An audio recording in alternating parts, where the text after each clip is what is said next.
So hi everyone, I hope आप सभी अच्छे होंगे एंड वेलकम टू विद्या सेतु। आज हम लोग सॉल्व करने वाले हैं जो हमारा टेस्ट 1 हुआ है ऐप पे। तो बहुत सारे लोगों ने पार्टिसिपेट किया, इसका रिज़ल्ट जो है शेयर कर दिया गया होगा आपके साथ। तो आज की इस क्लास में हम लोग डिस्कशन करने वाले हैं कि कैसे इन क्वेश्चंस को हम लोग सॉल्व करेंगे, है ना। तो कोडिंग और डिकोडिंग वाला जो पूरा चैप्टर था हमने पढ़ा दिया था।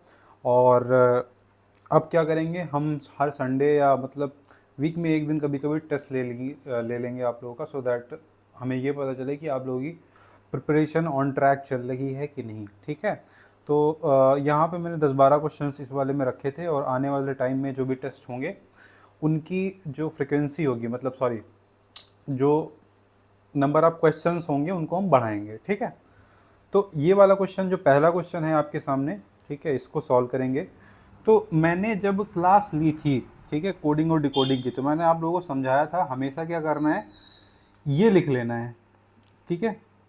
एग्ज़ाम से पहले चीटिंग करते हुए, एग्ज़ाम में चीट करेंगे हम लोग और कहीं पेपर पे, ठीक है, पहले से ही लिख लेंगे। एसएससी का एग्ज़ाम दे रहे हो, रेलवे का दे रहे हो, कोई सा एग्ज़ाम दे रहे हो, अगर रीजनिंग आ रही है तो रीजनिंग में ऐसे क्वेश्चंस आपको देखने को हर हालत में मिलेंगे ही मिलेंगे। तो आपको क्या करना है, आपको ये चुपके से लिख लेना है एग्जामिनेशन हॉल में, अपने जो रफ सीट होती है वहाँ पे। ठीक है। लिखने के बाद क्या करना है कि जैसे ही क्वेश्चन ये वाले दिखेंगे तो हमको देखना है पोजीशंस। ठीक है। तो यहाँ पे अगर तुम देखोगे तो नलीफाई को इसने कोड कर दिया है ये। ठीक है। नलीफाई को कोड करा है MFOLRUB।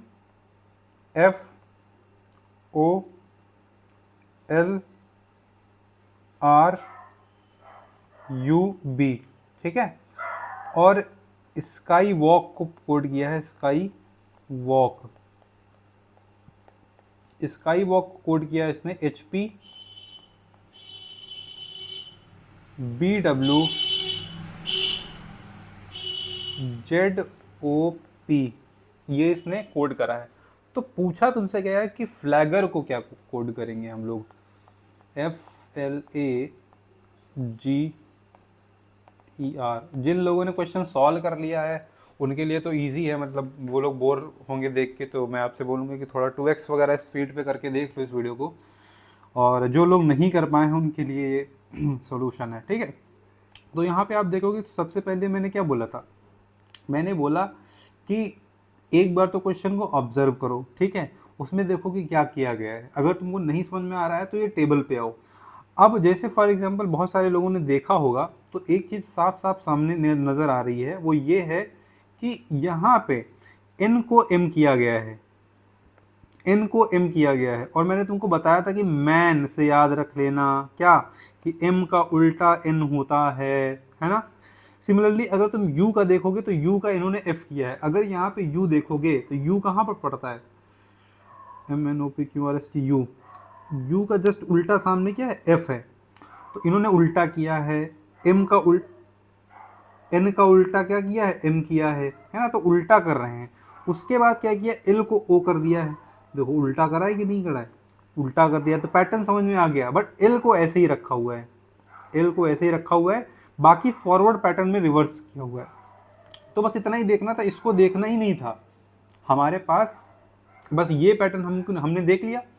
अब उसके बाद हमको कोई पैटर्न नहीं देखना था, हमको बस यही देखना था कि देखो कितने हैं, 1 2 3 4 5 6 7 है, यानी कि ये जी तो जी के जैसा ही रखा रहेगा, और सबको रिवर्स कर दो। तो एफ का रिवर्स अगर तुम देखोगे तो यू होता है, एल का रिवर्स अगर तुम देखोगे तो ओ होता है, और ए का रिवर्स हमारा जेड होता है। तो देखो O U O Z G, U O Z G T. अब देखो यहाँ पे कहीं पे जेड जी आ रहा है कि नहीं आ रहा है, इसका मतलब ये सही है। अब हमको ये रिवर्स करने की ज़रूरत ही नहीं थी, समझ रहे हो आप। मतलब ऑप्शन क्योंकि यूनिक है ये, तो हम यही टिक मार देंगे और आगे बढ़ जाएंगे। इस वाले क्वेश्चन को अटेम्प्ट करो।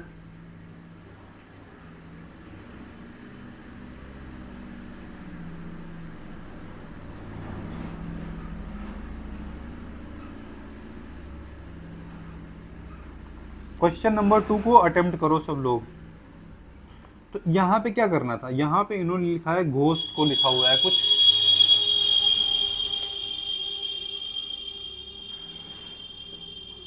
ये है घोस्ट, GHOST, घोस्ट। घोस्ट को कोड किया है VSMM, ठीक है। और ईटर को इन्होंने कोड करा है EATER, ईटर। ईटर को कोड किया है THXFK, ठीक है। तो हैंड्स को क्या लिखा जाएगा? तो सबसे पहले हम देखेंगे कि घोस्ट को कैसे यहाँ पे इन्होंने कोड किया है। तो देखो मैंने 2-3 चीज़ें बताई थी, या तो फॉरवर्ड पैटर्न होगा, और फॉरवर्ड पैटर्न मैंने बताया था कि क्या होता है क्लास में, ये नहीं बताने वाला। या तो क्या होगा, या तो रिवर्स पैटर्न होगा, ठीक, या तो क्रॉस पैटर्न होगा। और क्रॉस पैटर्न में भी मैंने टाइप बताए थे, ठीक है। तो सारे हम लगाएंगे, सबसे पहले फॉरवर्ड, फिर रिवर्स, उसके बाद में क्रॉस लगा के देखेंगे। तो अगर मैं फॉरवर्ड यहाँ पे लगाता हूँ, तो फॉरवर्ड से अगर मैं देखूँ तो जी तुम्हारा कितने पे आता है? जी तुम्हारा आता है 7 पे, ठीक है। तो मैंने 7 यहाँ पे लिखा। एच कितने पे आता है? 8 पे आता है। ओ कितने पे आता है? 15 पे आता है, ठीक है। एस कितने पे आता है? एस तुम्हारा 19 पे आता है। और टी कितने पे आता है? टी तुम्हारा आता है 20 पे। तो मैंने ये नंबरिंग यहाँ पे लिख दी, ठीक है। आगे नीचे लिखोगे, अगर वी का नंबर लिखोगे तो 22 पे आता है वी, 22 पे आता है वी। और एस हमारा आता है 19 पे, और एम हमारा आता है कितने पे? 13 पे, और ये भी 13 पे। ये नंबर आपको याद है तो बहुत अच्छी बात है। अब यहाँ से पैटर्न ऑब्जर्व करने की कोशिश करो कि क्या किया गया है। फॉरवर्ड पैटर्न तो मुझे किसी एंगल से नहीं नज़र आ रहा है। ये क्वेश्चन मैं मतलब आपको बताऊं कि एक ही बार में क्वेश्चन बनने वाला था ये, मतलब अगर नहीं बनाना, आपको पैटर्न नहीं दिखा तो ये छोड़ने वाला क्वेश्चन था, स्किप करने वाला क्वेश्चन था। तो यहाँ पे आप अगर ऑब्जर्व करोगे, एक चीज़ आपको सामने दिख रही होगी कि अगर मैं यहाँ पे रिवर्स पैटर्न देखूँ, तो रिवर्स पैटर्न में जी जो है, जी और एम, यहाँ पे कितना ऐड करा गया है? जी में 6 ऐड करा गया है, जी में 6 ऐड किया गया है। सिमिलरली अगर यहाँ पे देखोगे तो 8 से 13 हुआ, यानी कि यहाँ पे 5 ऐड किया गया है, ठीक है। पहले 6 ऐड किया गया है, फिर 5 ऐड किया गया है रिवर्स पैटर्न में, फिर 4 ऐड किया गया है, उसके बाद तुम्हारा 3 ऐड किया गया है, उसके बाद में तुम्हारा 2 ऐड किया गया है। अब ये पैटर्न नहीं देखना है मुझे, बस मुझे यही करना है। यहाँ पे क्या करना है? सबसे पहले यहाँ पे देखो नंबरिंग अगर मैं करूँगा तो पूछा है हैंड्स का, तो हैंड में सबसे पहले यहाँ पे रिवर्स पैटर्न में 6 ऐड करेंगे, 5 ऐड करेंगे, 4 ऐड करेंगे, 3 ऐड करेंगे और 2 ऐड करेंगे। एच में अगर 6 ऐड करोगे तो एच क्योंकि यहाँ पे है, ठीक है, और एच की वैल्यू है तुम्हारी 8, 6 ऐड करोगे तो तुम्हारा कितना बन जाएगा? ये एन बन जाएगा, ठीक है।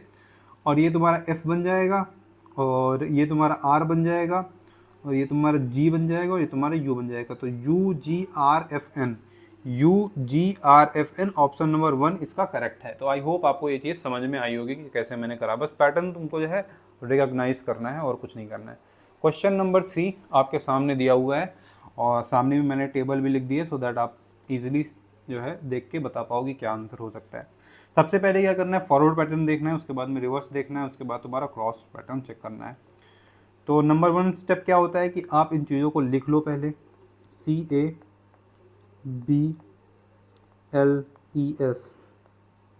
ठीक है।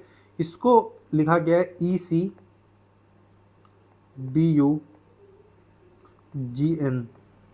ठीक। हम यहीं पे पैटर्न को रिकॉग्नाइज करेंगे, आगे फ़ोन वगैरह को नहीं देखेंगे। तो यहाँ पे अगर आप देखोगे तो पैटर्न कुछ ऐसे नज़र आएंगे आपको कि C की वैल्यू लिख लो। C कितना होता है? यहाँ पे आपके सामने लिखा हुआ है कि C3 होता है, तो 3 लिख लो यहाँ पे। A1 होता है, 2 होता है, 12 होता है, 5 होता है और 19 होता है। N तुम्हारा कितना होता है? 14 होता है। G तुम्हारा 7 होता है। U तुम्हारा कितना होता है? 21 होता है। और D तुम्हारा 4 होता है, और C तुम्हारा 3 होता है, और ये तुम्हारा 5 होता है। तो यहाँ पे आप ऑब्जर्व करो कि क्या करा गया होगा। सामने दिख रहा है कि +2 +2 +2 किया जा रहा है यहाँ पे, यहाँ पे, यहाँ पे और यहाँ पे, इन तीनों में +2 ऐड किया जा रहा है, +2 तीनों में, है ना। इन तीनों में +2 किया जा रहा है। यहाँ पे क्या किया जा रहा है? यहाँ पे अगर आप देखोगे तो +2 ऐसे है, +2 ऐसे है, और +2 यहाँ पे एक पैटर्न, यहाँ पे क्रॉस पैटर्न दिख रहा है इसमें। यहाँ पे आप देखोगे तो क्रॉस पैटर्न दिख रहा है। यहाँ पे +2 ऐड किया गया है, यहाँ पे भी +2 ऐड किया गया है, यहाँ पे भी +2 ऐड किया गया है। ठीक है, तो सामने दिख गया मुझे पैटर्न। अब सेम पैटर्न को मैं फॉलो कर दूंगा, सेम पैटर्न को मैं अप्लाई कर दूंगा मोबाइल में। तो मोबाइल, ठीक, क्या करना है यहाँ पे देखो, इन्होंने 3 के साथ पहले लगाया, उसके बाद में 3 के साथ क्रॉस लगाया +2 करके, तो +2 +2 +2। तो यहाँ पे अब लिखने की ज़रूरत नहीं है, यहाँ पे m पे आओ। ठीक है, 13 है, 2 जोड़ोगे कितना आ जाएगा, 13 2 15, यानी कि ओ यहाँ पे आएगा। ओ के साथ 2 ऐड करोगे तो कितना आएगा, क्यों आएगा। और बी के साथ 2 ऐड करोगे तो कितना आएगा, बी के साथ 2 ऐड करोगे तो 4 आ जाएगा। ठीक है, सॉरी 4 नहीं, डी आ जाएगा। तो ओ क्यों डी, ओ क्यों डी, ओ क्यों डी, ओ क्यू डी 3 में मिल रहा है, इसका मतलब मुझे आगे भी देखना पड़ेगा। यहाँ पे आई 9 है तो यानी 11 हो जाएगा, तो के तो इधर आएगा। ठीक, ई तुम्हारा 5 होता है और जुड़ जाएगा तो तुम्हारा यहाँ पे जी आ जाएगा। तो जी के कहाँ आ रहा है, जी के इसमें आ रहा है, तो यही इसका आंसर करेक्ट है। आई एल को देखने की ज़रूरत ही नहीं है, क्योंकि एल में भी दो जुड़ेगा तो क्या आएगा, एन हो जाएगा, क्योंकि तुम्हारा 14 हो जाएगा। आई होप आपको ये क्वेश्चन समझ में आ गया होगा कि कैसे सॉल्व करना था। ये क्वेश्चन आपके सामने पड़ा हुआ है, इसको सॉल्व करेंगे हम लोग। यहाँ पे डेजी को ये लिख दिया गया, रोजेस को ये लिख दिया गया, लोटस को क्या लिखा जाएगा, डेजी को ये लिखा गया है। ठीक है, तो एक बार ट्राई करने की कोशिश करो, अगर बन जाए तो अच्छी बात है, नहीं बनने का तो मैं बताऊंगा ही, है ना। तो डेजी लिख लो सबसे पहले, DAISY, ये डेजी हो गया। और डेजी को इन्होंने लिख दिया FCIQW। ठीक है, अब रोजेस को लिखा गया है ये, तो हम सबसे पहले डेजी में ही पैटर्न को फाइंड करने की कोशिश करेंगे कि यहाँ पे हमको पैटर्न मिल जाए। तो सबसे पहले क्या, या तो नंबरिंग लिखो, या तो जो है यहाँ से जो है देखो कितना प्लस हो जा रहा है। तो सबसे पहले मैं फॉरवर्ड पैटर्न चेक करूँगा, और उसके लिए मेरे पास अगर नंबर लिखा होगा तो मेरे लिए बहुत ज़्यादा ईजी होगा। 4 होगा, 1 होगा, I 9 होता है, ये 19 होता है, और Y कितना होता है तुम्हारा 25, W तुम्हारा 23 होता है, और Q तुम्हारा होता है 17, I तुम्हारा होता है 9, और C होता है तुम्हारा 3, और F तुम्हारा को क्या कितना होता है, F तुम्हारा होता है 6। ठीक है, यहाँ पे मैंने नंबरिंग लिखी। अब देखो कि क्या पैटर्न फॉलो हो सकता है। यहाँ पे तो +2 दिख रहा है, +2 दोनों में दिख रहा है मुझे साफ साफ। 9 9 ऐसे ही लिखा हुआ है। ठीक है, और यहाँ पे भी +2 हुआ है, यहाँ पे भी +2 हुआ है, नहीं -2 हुआ है ना। यहाँ पे अगर आप देखोगे तो -2 किया जा रहा है। यहाँ पे देखो, यहाँ पे -2 किया गया है, यहाँ पे भी -2 किया गया है, यहाँ पे इसको तो ऐसे ही लिख दिया गया है। ठीक है, और D को +2 कर दिया गया है, +2 इस पर भी किया गया और +2 इस पर भी किया गया। तो सामने पैटर्न दिख गया मतलब। अब पूछा क्या मुझे लोटस के बारे में, तो लोटस को क्या लिखोगे, ये तुम्हारा LOTUS, तो T को तो तुम ऐसे ही लिख दो, है ना, सीधा सीधा। यहाँ पे क्या करो, यहाँ पे +2 करो, यहाँ पे +2 करो, यहाँ पे -2 करोगे, यहाँ पे -2 करोगे, तो +2 करोगे अगर L में तो कितना हो जाएगा, 14 हो जाएगा, तो N आ जाएगा। यहाँ पे O में अगर +2 करोगे तो ये 17 हो जाएगा, ये तुम्हारा Q आ जाएगा, है ना। U कितना होता है, U होता है तुम्हारा 21, 2 माइनस कर दोगे तो यह तुम्हारा 19, है ना, तो ये तुम्हारा 19 सॉरी S हो जाएगा। और S होता है 19, 2 माइनस करोगे तो Q आ जाएगा, है ना। तो तुम्हारे पास क्या है, NQTSQ, NQTSQ, तो ये ऑप्शन तुम्हारा क्या हो जाएगा, सही हो जाएगा, है ना। आई होप आपको ये चीज़ समझ में आई होगी।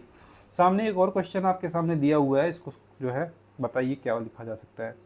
इन a certain code the complete the drawing is written as this, do not leave early is coded as this, and we need break is coded at this, how will kindly stand straight will be coded in the language. एक बार try करके देखो, एक बार try करके देखो कि कैसे लिखा जाएगा। तो ऐसा क्वेश्चन अगर आपके सामने आए तो आपको क्या करना है, सबसे पहले लिख लेना है। मतलब थोड़ा सा टाइम लगेगा, बट वही वाली बात है कि अगर आप नहीं करोगे तो ये गलत क्वेश्चन करके आओगे। और गलत करना, थोड़ा टाइम भले ही लग जाए बट गलत नहीं होना चाहिए, या तो अटेम्प्ट ही मत करो। नेगेटिव मार्किंग नहीं है फिर भी, बट ये सोच के चलो कि अगर तुम ये क्वेश्चन अटेम्प्ट कर रहे हो तो बाकी कोई ना कोई तो बच्चा सही कर रहा होगा, है ना। Complete the drawing, complete the drawing, तो कंप्लीट लिख लो, कंप्लीट बहुत जल्दी स्पीड में लिखो, कंप्लीट द ड्राइंग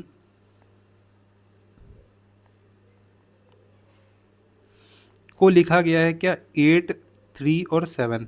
ठीक, अब मैं बता रहा हूँ क्योंकि तो मुझे टाइम लग रहा है, नहीं तो ये इतना टाइम नहीं लगता। Do not leave, do not leave, ठीक है, ये मैंने लिखा। ये हुआ 2355, 2355 लिख दिया मैंने। We need break is coded this, we need, we need break 245। How will kindly stand straight will be, how will kindly stand straight, इसके बारे में पूछा है। तो यहाँ पे देखो तुम कि कैसे क्या लिखा गया होगा। कंप्लीट द ड्राइंग, यहाँ पे कुछ कॉमन नजर आ रहा है, 5 5 आ रहा है नज़र में।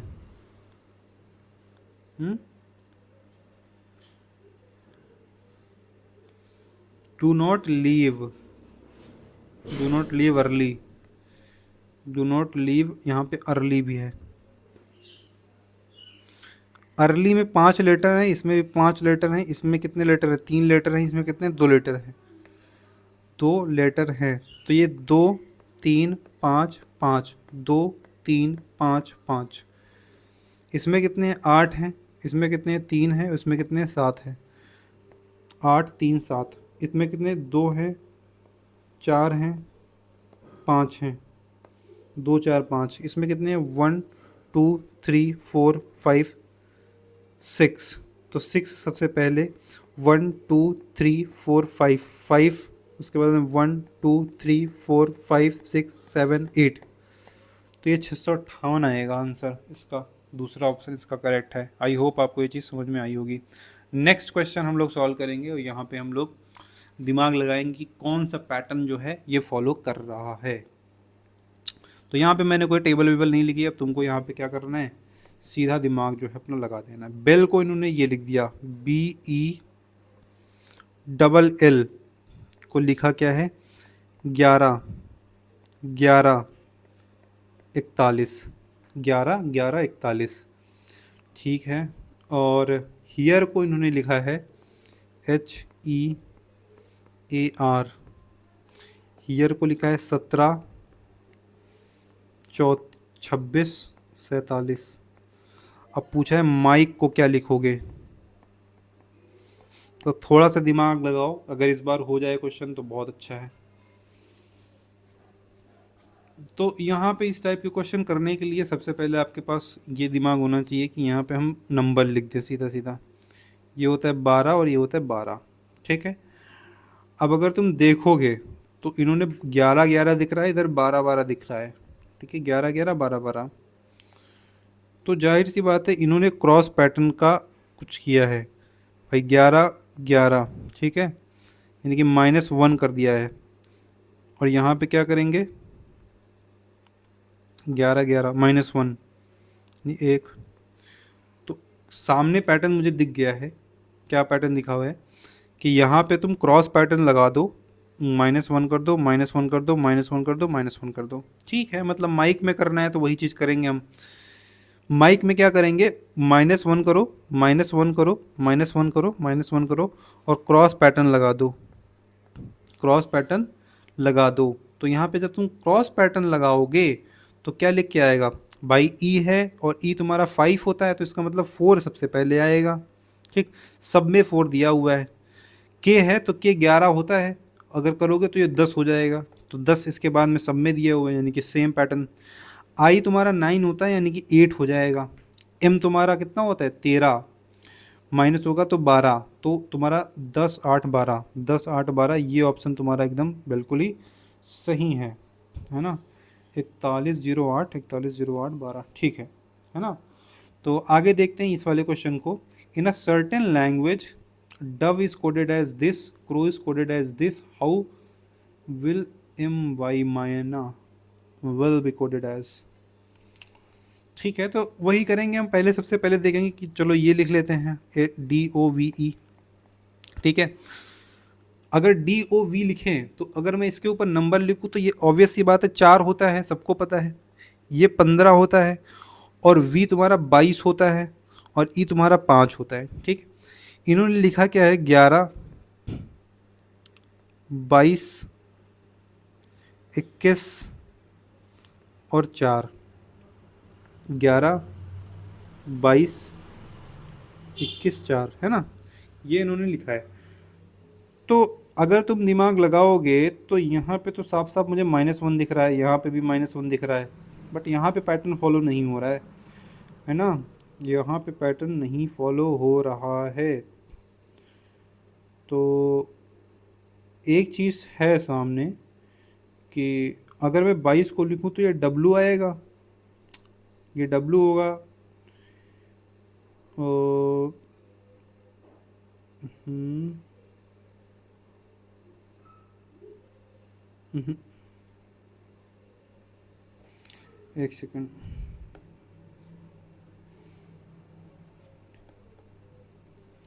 इन्होंने लिखा है इसको 11, 22, 21 और 4। ई का अगर जस्ट उल्टा देखो तो क्या होता है, V डिव W -1। D का उल्टा W होता है, O का उल्टा तुम्हारा होता है L,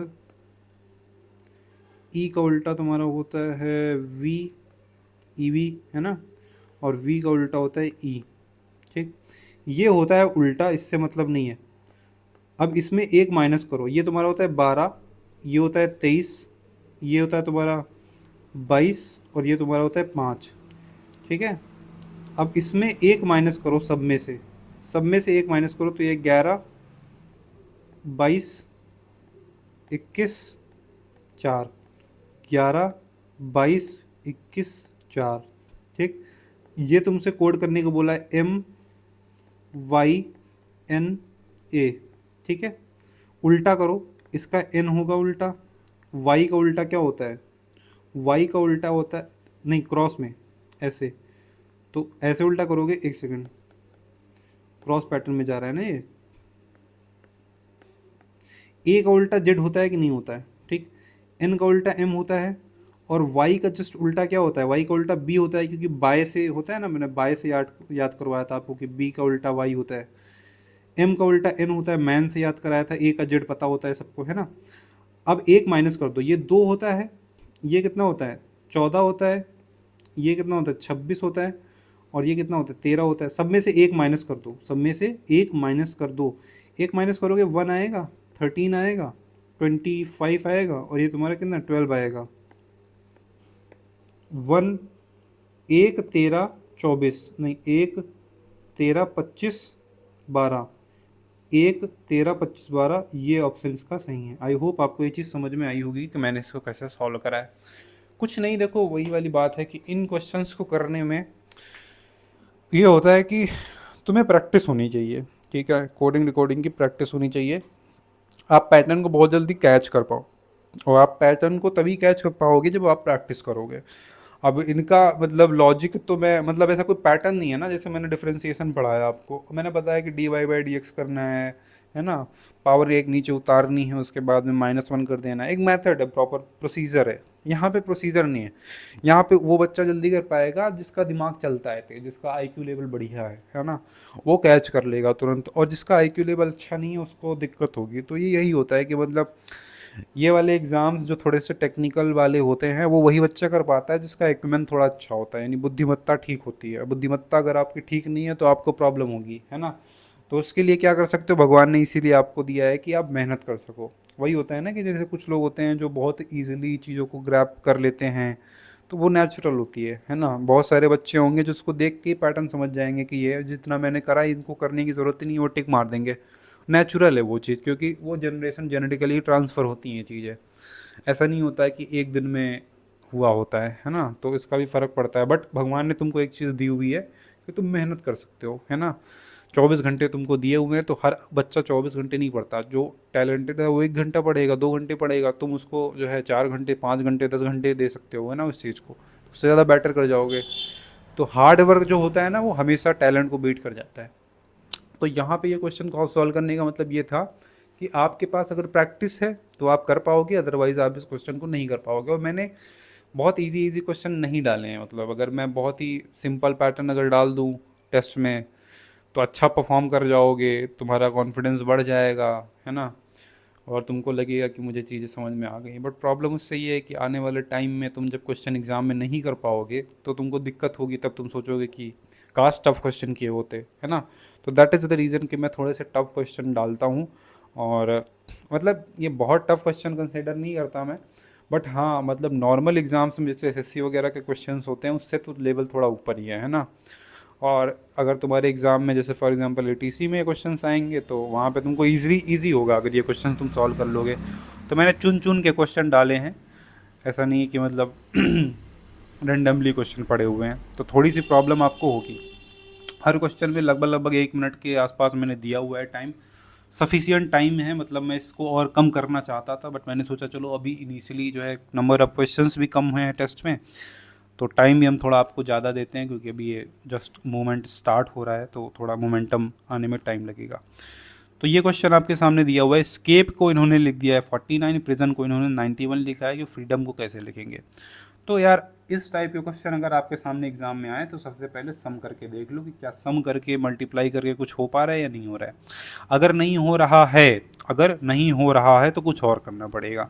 बट ज़्यादातर केस में मैंने देखा है कि जब तुम सम करोगे ना तभी जो है चीज़ें कैच हो जाएंगी। तो स्केप वाला जो है, स्केप, पीछे कुत्तों की आवाज़ आ रही है, आई नो। स्केप 5 होता है ना, 19 होता है, 3 होता है, 1 होता है, 16 होता है और तुम्हारा 5 होता है। इसको जब जोड़ दोगे तो तुम्हारा 49 आएगा। पैटर्न सामने दिख गया, इसका मतलब फ्रीडम को भी क्या करना है, ऐड कर देना। अगर तुम फ्रीडम को ऐड करोगे तो तुम्हारा 66 आएगा आंसर, क्योंकि एफ कितना होता है, एफ तुम्हारा 6 होता है और आर तुम्हारा 18 होता है, क्यू तुम्हारा 17 होता है। ये तुमको याद होने चाहिए। 5 5 10 हो गए, और डी तुम्हारा 4 होता है, ओ तुम्हारा कितना होता है, ओ 15 होता है, और तुम्हारा एम कितना होता है, एम तुम्हारा होता है 13। नहीं याद है तो इजोटी ही कम से कम याद रखो, इजोटी। ये 5 होता है, आई जे तुम्हारा होता है 10, 15, 20 और 25। तो इस वर्ड से भी अगर तुम्हारा काम चले तो काम चला लो, है ना।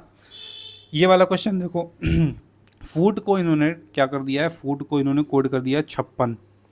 एफ कितना होता है, एफ तुम्हारा होता है 6, ओ तुम्हारा कितना होता है, ओ तुम्हारा 15, 30 हो गया, और टी तुम्हारा कितना होता है, टी होता है तुम्हारा 20। तो ऑब्वियस ये बात है 56 सामने लिखा हुआ है, ऐड किया गया है।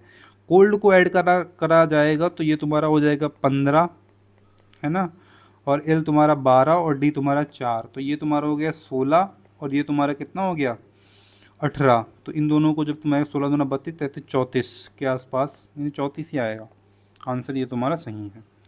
नेक्स्ट बढ़ते हैं। गोल्फ को इन्होंने कोड कर दिया 44, बॉल को कोड कर दिया 31, प्ले को पूछा है कि क्या कोड किया जाएगा। बहुत इजी क्वेश्चन है, आप इसको भी कर सकते हैं। अगर आप ऐड करोगे तो ये पता चल जाएगा। ये तुम्हारा 16 होता है, 12 होता है, 1 होता है, और वाई तुम्हारा कितना होता है 25 होता है। इनको ऐड करोगे तो तुम्हारा 58 इसका आंसर आएगा। ऑप्शन नंबर 20 का करेक्ट है। तो आई होप आपको ये सारी जो क्वेश्चंस मैंने करवाए हैं समझ में आए होंगे, ठीक है। और लास्ट में अगर आप टेस्ट ये अटेम्प्ट करना चाहते हैं तो आपको बैच में इनरोल करना पड़ेगा, और बैच में इनरोल करने के लिए आपको क्या करना पड़ेगा, एजुकेट ऐप डाउनलोड करना पड़ेगा, ठीक है। एजुकेट ऐप डाउनलोड करेंगे, नीचे लिंक दी हुई है, क्लासरूम आईडी डालेंगे। अगर आप क्लासरूम आईडी डालेंगे तो आप क्या करेंगे, सीधा इंटर हो जाएंगे कहाँ पे, मेरी क्लासरूम में, ठीक है। वहाँ पे आप 999 का पेमेंट मारेंगे तो उसके बाद आप क्लास का जो भी कंटेंट है वो एक्सेस कर पाएंगे। एक पेड टेलीग्राम चैनल है, पेड टेलीग्राम चैनल है, उसका लिंक आपको मिल जाएगा। आपको इनरोल करने के बाद वो ज्वाइन करना है। एक टेलीग्राम ग्रुप है सेपरेट, जहाँ पे एटीसी कैंडिडेट हैं सारे, जहाँ पे डिस्कशन होता है डाउट्स के, है ना। उसके बाद एक शीट है, गूगल शीट है, जहाँ पे अपडेट करना होता है कि हमने कितने असाइनमेंट किए हैं, कौन सा क्वेश्चन में हम फंसे हुए हैं। अभी मैं सीट पे काम नहीं कर पा रहा हूँ क्योंकि मेरे पास थोड़ा सा टाइम का अभाव चल रहा है, और आने वाले टाइम में जब सिलेबस होने लगेगा तो मैं चेक करूँगा कि सीट में कौन सा बच्चा कितने क्वेश्चंस करे हैं, कहाँ पे दिक्कत आ रही है, उसी हिसाब से हम आगे सेशन रखेंगे ताकि जो है बैच का जो कॉन्फिडेंस हो वो बूस्ट होता रहे। उसी हिसाब से हम जूम कॉल और बाकी चीज़ें रखेंगे। तो आई होप आपको ये क्लास पसंद आई होगी। आपने जो क्वेश्चंस करे हैं टेस्ट में, आपको अगर बहुत पूरे मार्क्स मिले हुए हैं तो बहुत अच्छी बात है, थोड़े कम मार्क्स मिले हैं तो कोई बात नहीं। जो क्वेश्चंस गलत हुए हैं उनको आप इस क्लास से सही करें। बहुत ज़्यादा ख़राब परफॉर्मेंस रहा है तो डिमोटिवेट होने की ज़रूरत नहीं है, क्वेश्चंस का लेवल थोड़ा ठीक ठाक था, है ना। और बस वही है कि इन क्वेश्चंस को, जो भी क्वेश्चंस मैंने कराए, इन मेथड्स को ना कहीं पे नोट डाउन करें। नोट डाउन करने के बाद उनको प्रॉपर रिवीजन करें, 2-3 बार 4 बार रिवाइज करें कि इस मेथड से सर बता रहे थे करने को। तो आने वाले टेस्ट जो होंगे वहाँ पे बेटर परफॉर्म करने की कोशिश करें। अगर इस बार टेस्ट में अच्छा परफॉर्म नहीं किया है तो नेक्स्ट वाले टेस्ट में बेटर परफॉर्म करें, सो दैट मुझे पता चले कि आप एक इम्प्रूवमेंट ला रहे हो, ठीक है। तो टेस्ट के लिए जो भी सीट बनाऊंगा मैं यहाँ पे एक्सेल सीट, वहाँ पे मैं आपका देखूंगा कि कैसा स्कोर जा रहा है ना। तो उस हिसाब से मैं आपको कांटेक्ट करूँगा कि आपके कहाँ पे इशू आ रहा है, ठीक है। सो तब तक के लिए take care, bye bye and see you in the next video.